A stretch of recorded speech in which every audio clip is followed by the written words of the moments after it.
এই লোকটি চেয়ারে বসেছিল।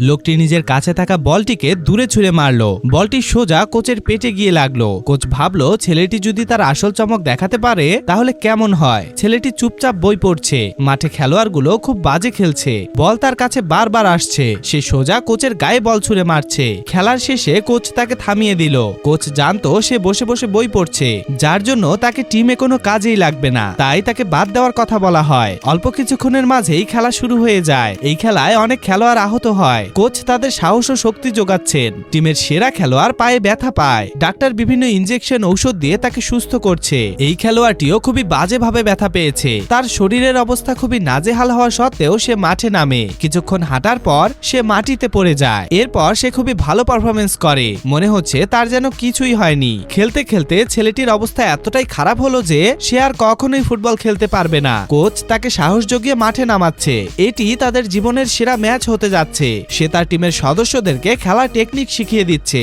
সে দুর্দান্ত খেলছে, একের পর এক গোল করে যাচ্ছে। পুরো স্টেডিয়াম থেকে তার জন্য জয়ধ্বনি দিচ্ছে। এতে সে আরো অনুপ্রাণিত হয়। সে আরো কিছু টেকনিক তার টিমের সদস্যদের শেখাচ্ছে। সে ধীরে ধীরে আরো ভালো পারফরমেন্স করছে। সবাই হাততালি দিচ্ছে আর বলছে এই হিরো কোথায় ছিল আগে। সে গোল করে টপ পজিশনে চলে যায় এবং ম্যাচ জিতে যায়।